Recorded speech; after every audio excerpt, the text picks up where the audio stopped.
शक्ति बेटा, तेरा ये प्यार ही हमारे शिव को बिल्कुल ठीक कर देगा एक दिन। सिर्फ हमारा प्यार नहीं दादी, हम सबका प्यार। तब तक हमारी जिम्मेदारी है कि हम डॉक्टर शिव का ख्याल रखें और उन्हें मंदिरा आंटी से बचाएं। लेकिन फिलहाल तो हम ये सोच रहे हैं कि मंदिरा आंटी आखिर चली कहाँ गई है। अभी अभी पता करके आया कि मंदिरा कीर्तन से मिलने पुलिस स्टेशन गई है।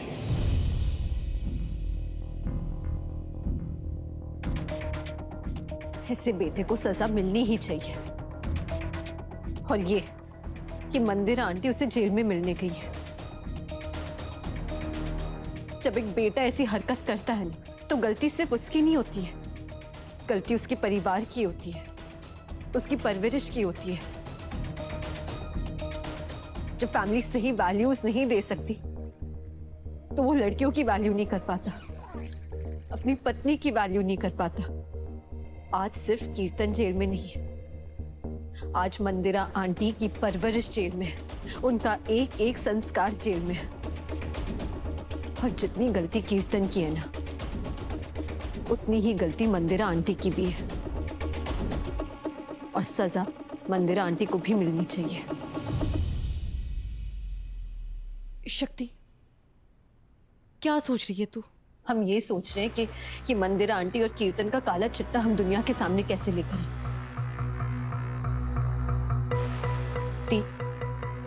हम बस इतना जानते हैं कि हमें इसके लिए आपकी हेल्प लगेगी। हमारी हेल्प? कैसी हेल्प?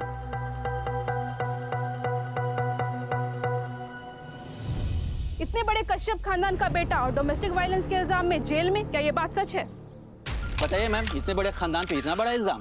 क्या डॉक्टर कीर्तन इतने वायलेंट और टॉक्सिक हस्बैंड है? बिल्कुल नहीं, कीर्तन ऐसा बिल्कुल भी नहीं है। हमारी फैमिली बहुत ही रेस्पेक्टेड और एजुकेटेड है। हमारे परिवार में ये सब नहीं चलता। मेरा बेटा इनोसेंट। पर हमने तो सुना था कि आपके बेटे ने हॉस्पिटल में कुछ ऑर्गन ट्रांसप्लांट का रैकेट भी चलाया था, क्या सच है? नहीं, बिल्कुल झूठ है। कहाँ से सुना आपने ये सब? क्या है ना कि इस शहर में ना हमारे बहुत सारे दुश्मन हैं। किसी ने मेरे बेटे को फंसाने की कोशिश की पर कोई सबूत नहीं मिला। पर मैडम, लिसन, अफवाह फैलाना बंद कीजिए। हम कोई अफवाह नहीं फैला रहे हैं मैम, ये देखिए। हम रिमझिम शर्मा, आज हम अपने सारे फॉलोवर्स से एक बात शेयर करना चाहते हैं। हमें लगता था कि हम पढ़ी लिखी लड़की हैं, अच्छी फैमिली से हैं, तो हमारे साथ कभी कोई अत्याचार नहीं हो सकता, कि बड़े घरों में कभी औरतों के ऊपर अत्याचार नहीं होता, कि उन पर हाथ नहीं उठाया जाता। लेकिन हम पूरी तरीके से गलत थे। आज हम आप लोगों से ये बात इसलिए शेयर कर रहे हैं ताकि आप सबको हम अलर्ट कर सके। जो हादसा हमारे साथ हुआ है वो और किसी के साथ ना हो। ये देखिए,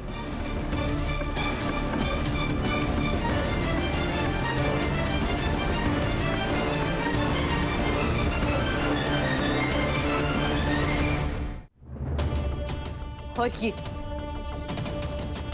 ये सारे घाव हमें हमारे पति ने दिए।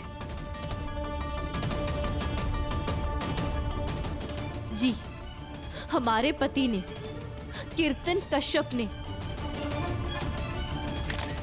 हमारे देश की कितनी ऐसी बहनें हैं जो बोल नहीं पाती, जो गुनाह को छुपाती है, लेकिन हमने ऐसा नहीं किया। हमने पुलिस कंप्लेन की और हमारे पति को जेल भिजवाया। हम आज लाइव आकर ये सारी बातें आप लोगों के साथ इसलिए शेयर कर रहे हैं ताकि आप लोगों से रिक्वेस्ट कर पाए कि आप लोग भी ऐसा ही करें, क्योंकि किसी को भी इतना हक नहीं है कि वो हमारे ऊपर हाथ उठा पाए। अगर कोई लड़का आपके ऊपर एक बार हाथ उठा रहा है, इसका मतलब है कि वो कभी सुधर नहीं सकता। वो बार बार आपके ऊपर हाथ उठा सकता है। इसका मतलब ये है कि उसकी सोच इतनी अंदर तक सड़ चुकी है कि उसे कभी ठीक नहीं की जा सकती। इसलिए आइए, आज हम सब मिलकर कसम खाते हैं कि अगर हमें कोई भी प्रॉब्लम हो तो हम पुलिस तक जाएंगे और डोमेस्टिक वायलेंस जैसे प्रॉब्लम को जड़ से मिटाएंगे। आप अब भी कहेंगे कि डोमेस्टिक वायलेंस का इल्जाम झूठा है? क्या आप इसमें शामिल थी? बताइए, कब से चल रहा था आपके घर में ये सब? आपने पुलिस को क्यों नहीं बताया? क्या यही आपके घर के संस्कार है? बताइए मैम, जवाब दीजिए। मैम जवाब हटिए, आप लोग देखिए, हटिए जवाब दीजिए मैम। हटिए, मैंने कहा।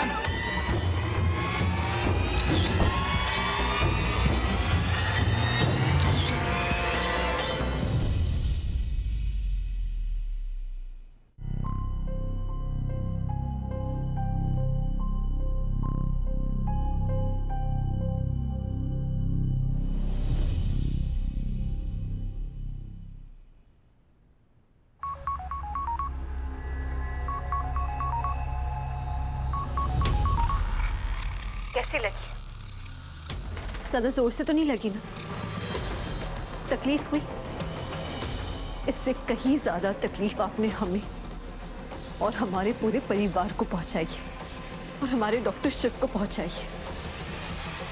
लेकिन अब बस आपका राजपाट खत्म।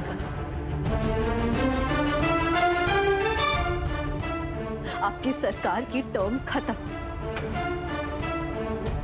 अब ना तो आप कोई और गेम खेलेंगी, ना हमला करेंगी और ना ही किसी पे खतरा बनाएंगी। और अब अगर आपने डॉक्टर शिव या हमारे परिवार को जरा सी भी तकलीफ पहुंचाई ना, तो याद रखिएगा हम भी शक्ति हैं, जलाकर राख कर देंगे आपको और ऐसा तांडव करेंगे कि सारी धरती छोटी पड़ जाएगी आपके छुपने के लिए।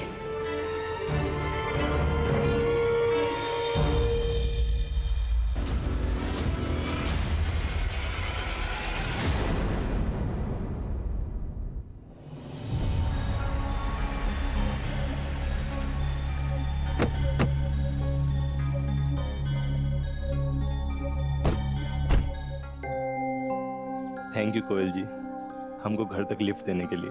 वेलकम।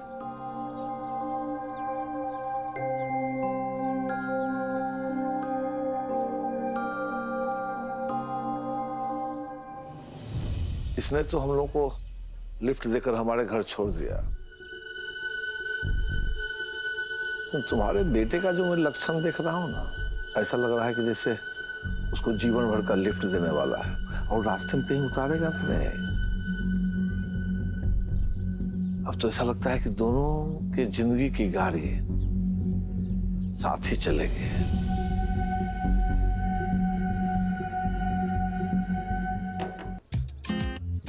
हाँ माँ। लिफ्ट में ही रहने वाले हैं? नहीं नहीं, अभी उतरते हैं।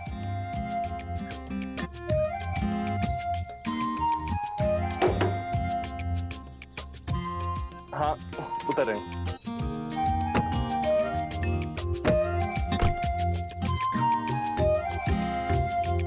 तूने भी इधर रहने का इरादा बना दिया है हमारे घर में? नहीं वैसे खबर न तो कह दूं, हम हमारे घर पहुंच गए हैं। अब तू भी अंदर जा, अपनी सीट में ड्रॉप हो जा, दरवाजा बंद कर और हुर्र। हाँ ना? गो।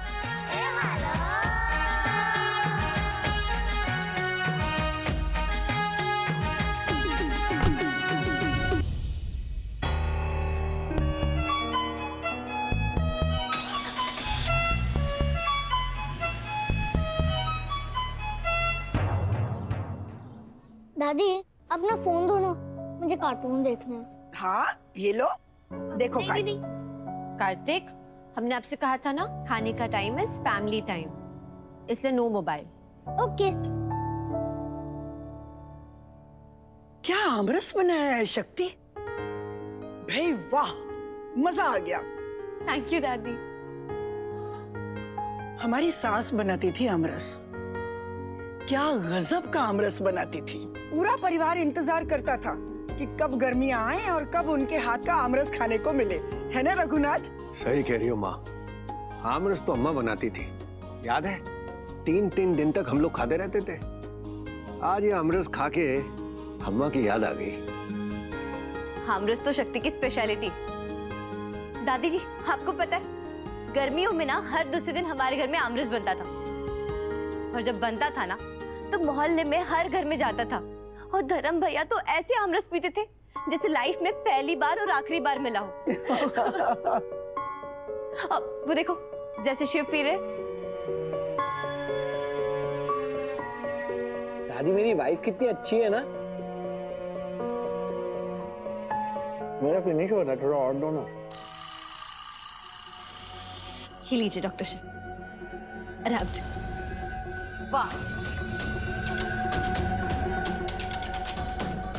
वाह वाह वाह, कैसा परिवार है।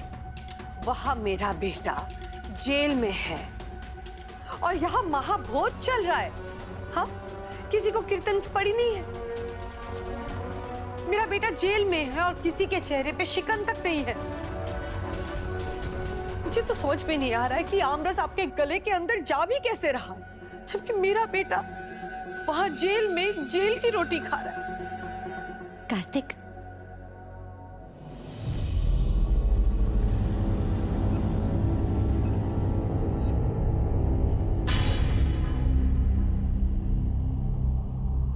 वाइफी खत्म हो गया फिर से, थोड़ा और दो ना। अभी देते हैं। हाँ दे बेटा।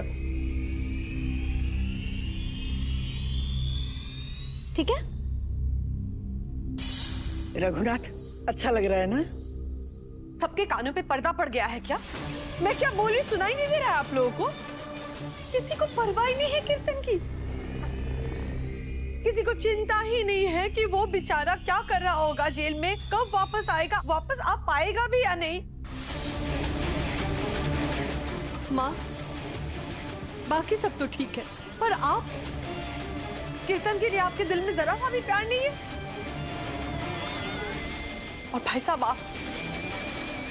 आपके लिए सिर्फ शिव ही आपका बेटा है, कीर्तन कुछ नहीं है ना, कुछ भी नहीं है। आपको कुछ फर्क ही नहीं पड़ता है कि उस बेचारे के साथ क्या क्या हो रहा होगा इस वक्त। समय बड़ा बलवान होता है मंदिरा, यहाँ पे जैसे को तैसा और शेर को सवा शेर मिल ही जाते हैं। तुमने जैसे कर्म किए हैं वैसा ही फल भोग रही हो तुम।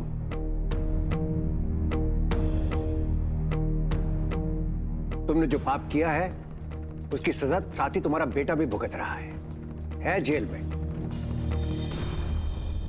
और जब परिवार को सेफ रखने की आड़ में तुम शिव के साथ अन्याय कर रही थी, उसे टॉर्चर कर रही थी, अलग अलग डॉक्टरों से उस पर एक्सपेरिमेंट करवा रही थी, तब कहां थी तुम्हारी ये ममता जो आज अचानक उमड़ आई है जब तुम्हारा अपना बेटा जेल गया है? ये सब झूठ है माँ, ये सब झूठ है। ये लड़की, इसने सोशल मीडिया पे झूठी अफवाह फैलाई जिसकी वजह से हमारा पूरा परिवार बदनाम हो चुका है। आपको पता है, बाहर जर्नलिस्ट खड़े हैं, कैसे कैसे उटपटांग सवाल पूछ रहे हैं। आप लोग हैं कि इन लोगों का साथ दे रहे हैं? मैं कहती हूँ कि खत्म हो गया, थोड़ा और दो ना। आमरस आमरस आमरस, मेरा बेटा वहां जेल में है और इस पागल को आमरस की पड़ी है। मेरी कटोरी।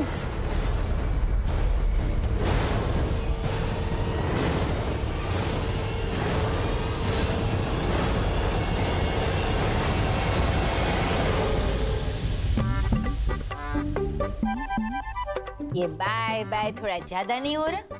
नहीं मतलब पहले बाय बाय, फिर बाय बाय, फिर नहीं नहीं माँ। अरे मेरा राजा बेटा, वाह वाह वाह, क्या भाई क्लास एक्टिंग की है तूने धर्म, हैं? नहीं मतलब देख, फाइटिंग तो तुझे आती है, रोमांटिक सीन भी क्या हाई क्लास कर दिया तूने। बस अब थोड़ा सा ठुमका लगाना सीख ले, फिर डायरेक्ट हीरो के लिए ट्राई कर, मैं तो कहती हूँ। वैसे खबर न तो कह दूं, पर थोड़ी देर के लिए तो मनोरमा को भी लगा कि मेरा बेटा सचमुच वो कागड़ी के प्यार में तो नहीं पड़ गया।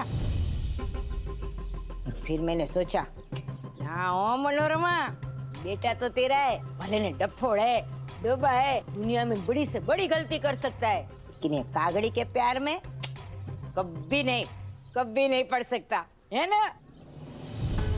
ये तूने जो लास्ट ओवर में ये कोयल की विकेट ली ने, मजा आ गया हो, एकदम क्लीन बोल्ड कर दिया उसको।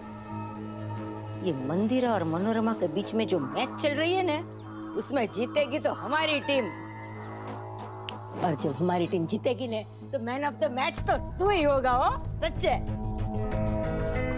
ए बंकुड़ी, तुझे याद है ये इसी गेट से धक्के मारकर ऐसे चप्पल और झाड़ू से मारकर निकाला था।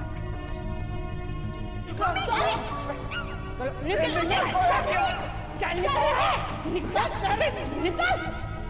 अरे ये कागड़ी हम सबको अपनी मतलब पर्सनल गाड़ी में बिठाकर और खुद हमारी ड्राइवर बनकर ऐसे हमारे दरवाजे तक छोड़ने आई।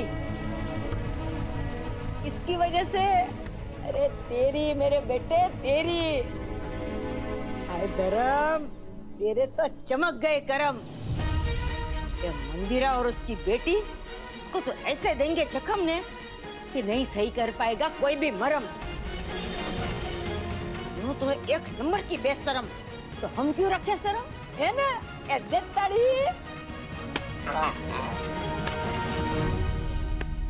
भूल से भी ये गलती मत कीजिएगा। वैसे तो हम जानते हैं कि किसी की इज्जत करना तो आपको आता ही नहीं है, लेकिन खाने का अपमान हम आपको नहीं करने देंगे। और हमने आपसे पहले भी कहा था ना कि हमारे पति के आसपास भी मत आइएगा। आपका इनसे कोई लेना देना नहीं है।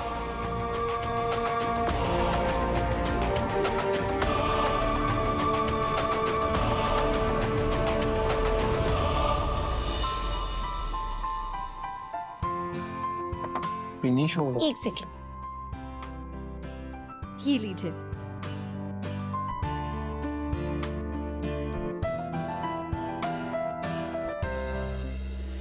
चाची आप भी खाओ ना, बहुत टेस्टी है आमरस।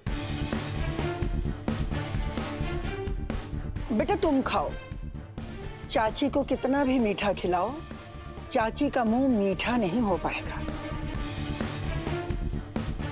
क्यों, चाची बीमार है? हाँ बेटा, सब दिख रहा है मुझे शक्ति, सब दिख रहा है। मैं जानती हूँ तुम क्या करने की कोशिश कर रही हो। तुम मेरी जगह लेने की कोशिश कर रही हो ना, मेरे ही घर में मुझे ही साइडलाइन कर रही हो तुम। पर एक बात याद रखना, ये घर हमेशा से मैंने चलाया था और मैं ही चलाऊंगी। थोड़ी देर के लिए मेरे परिवार को मेरे खिलाफ गलतफहमी क्या हो गई, तुमने तो सीधा मेरी कुर्सी पर झपट्टा मार लिया।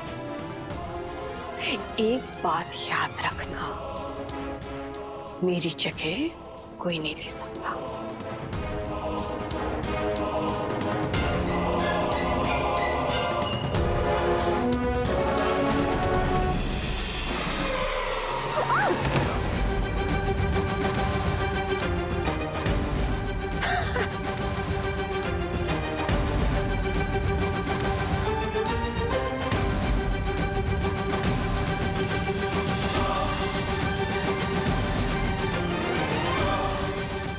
चाची आप तो गिर गई बम्पू पे, आपको चोट लगी होगी ना?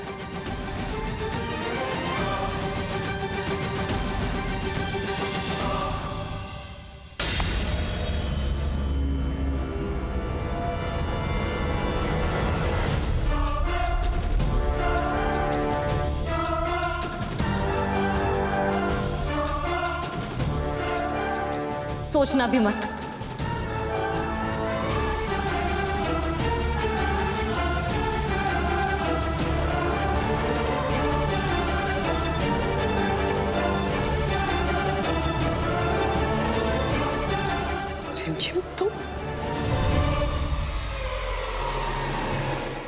तुमने मेरा हाथ पकड़ा प्लीज के लिए।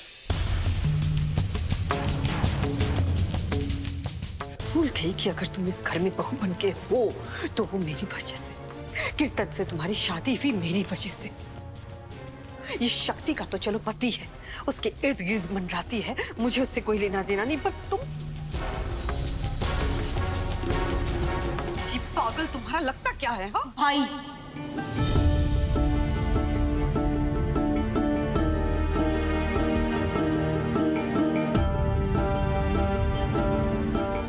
शिव हमारे भाई हैं, बहन माना है इन्होंने हमें अपनी।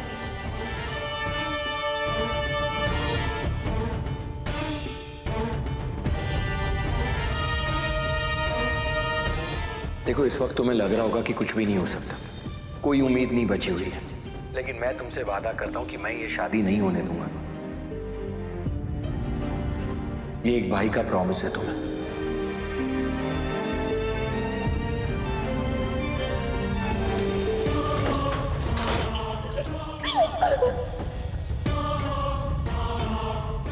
तुम चुप जाओ, मैं आ गया हूं, सब कुछ ठीक हो जाएगा। हमारे यहाँ पे ना भाई अपने बहन की रक्षा करने का वचन देते हैं, लेकिन इसका मतलब ये नहीं कि एक भाई ही एक बहन की रक्षा करे। टाइम आने पर ना एक बहन भी एक भाई की रक्षा कर सकती है, दूसरों से भी और अपनों से भी।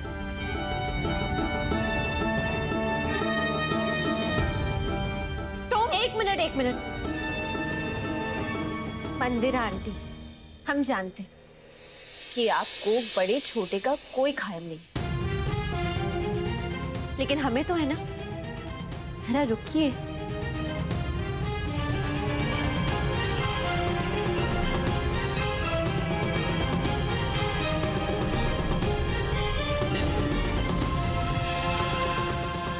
डॉक्टर साहब, ये लीजिए।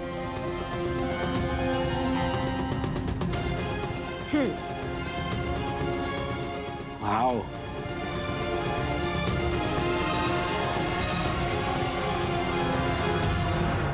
चलिए अब बातें शुरू करते हैं। हाँ, तो क्या कह रही थी आप? शिव को पागल कह रही थी?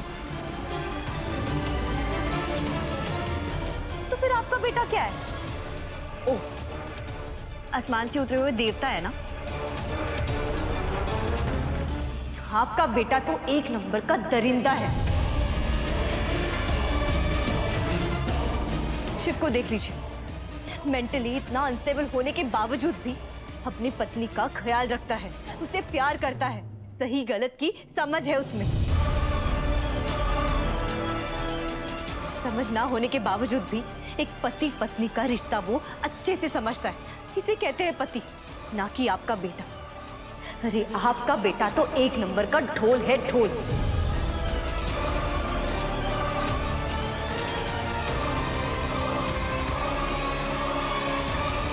बाहर से कितना भी बड़ा हो, अंदर से ना एक नंबर का खोखला है, सिर्फ हवा भरी है उसमें। अरे वो तो अपनी मर्दानगी दिखाने के लिए बदतमीजी करता है, उन्हें मैनिपुलेट करता है। अरे आपका बेटा तो एक लड़की के साथ शादी करता है, दूसरों के ऊपर नजर रखता है, तीसरी को छेड़ता है और चौथी को सताता है। छी, एक नंबर का नाड़ी का ढीला है आपका बेटा। ऐसी कैसी माँ है आप? आप ही का बेटा है ना, कम से कम कुछ तो संस्कार देती आप उसे। आप भी तो औरत है ना, कम से कम उसे ये तो सिखाती कि औरत किसी की प्रॉपर्टी नहीं होती है। ये नहीं सिखाती कि एक औरत एक मर्द से ऊपर होती है, लेकिन कम से कम ये तो सिखाती कि एक औरत एक मर्द से कम भी नहीं होती।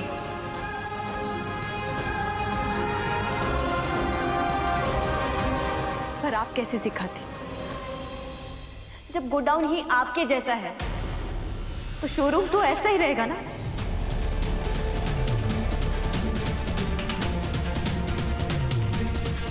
How dare you?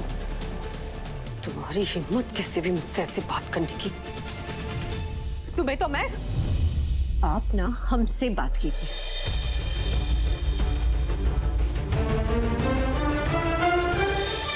हमारा भी ना आपके बेटे के साथ बहुत हिसाब है। उस दिन हॉस्पिटल में उसने हम पर हाथ उठाया। डॉक्टर शिव के टेस्ट के नाम पर उसने हमसे बदला निकाला।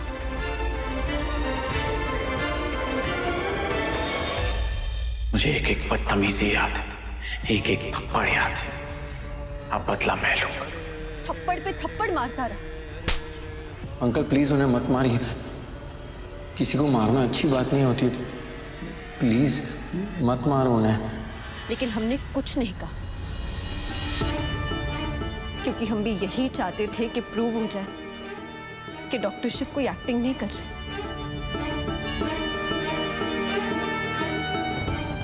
वरना भोलेनाथ की कसम इतना मारते ना उसे कि वहीं हॉस्पिटल का बिस्तर पकड़ लेता।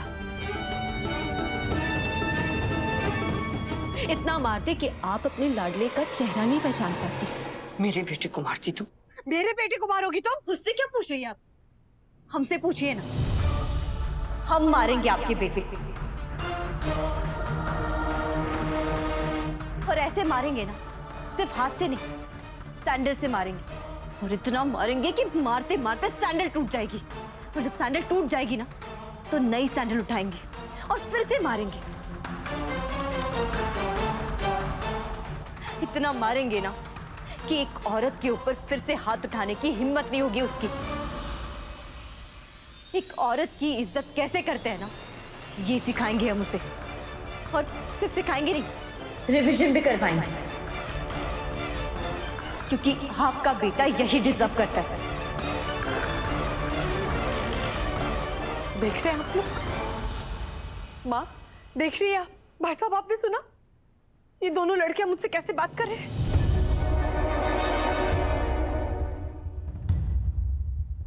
ये 2 दिन की आई हुई लड़की मुझसे कैसे बात कर रही?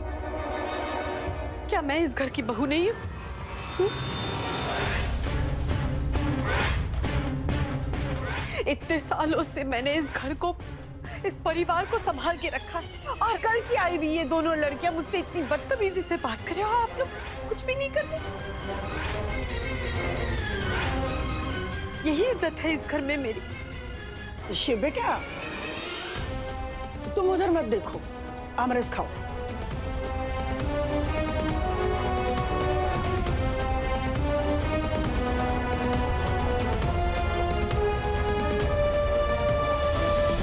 उनसे क्या पूछ रही है आप? हमसे पूछिए ना।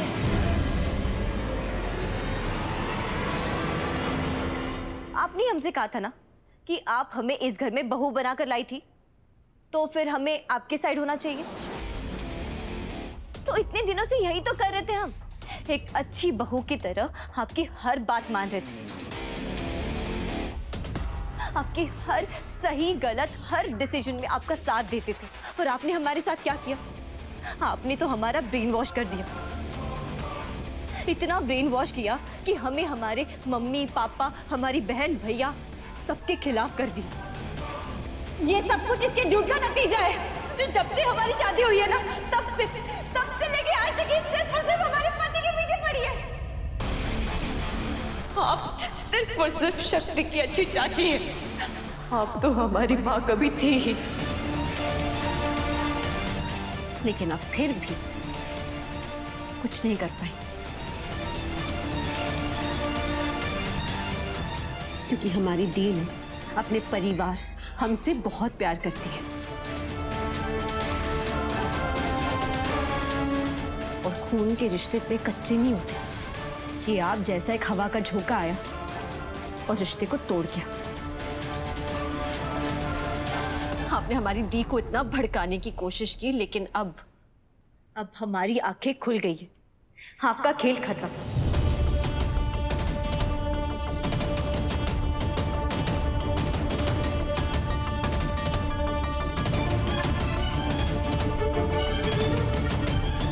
इसलिए कुछ भी कहने से पहले, कुछ भी करने से पहले 100 बार नहीं, 1000 बार सोचिएगा, क्योंकि इस घर में किसी के भी खिलाफ बदतमीजी नहीं सही जाएगी।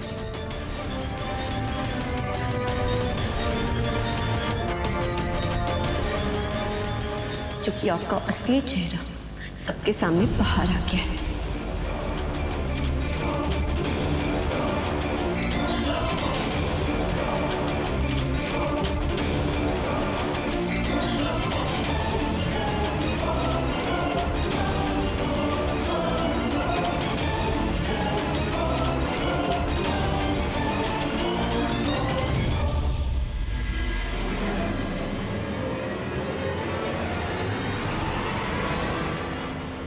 आमरस। कोई जरूरत नहीं वहां जाने की।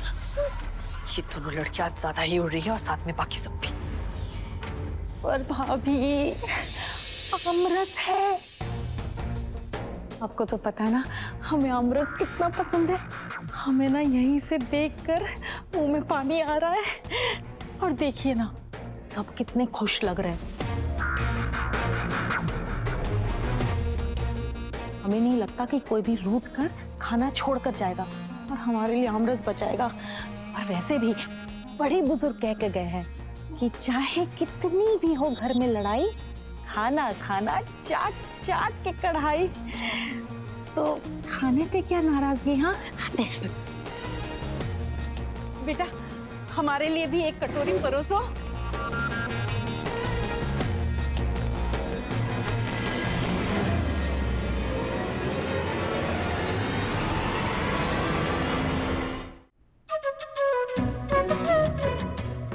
बस लीजिए।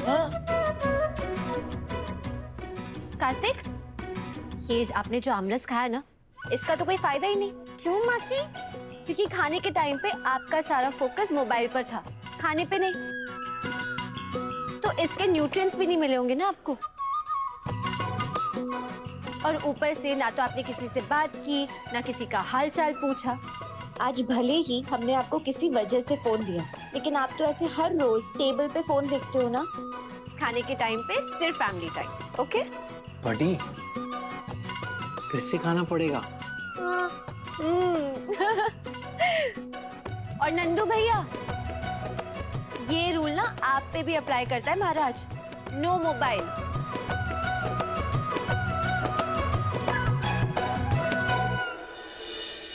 What the hell? ये तो एक एक करके सब लोग मेरे खिलाफ हो गए। ऐसे तो मैं अपना पावर खो दूंगी। ये मैं होने नहीं दूंगी।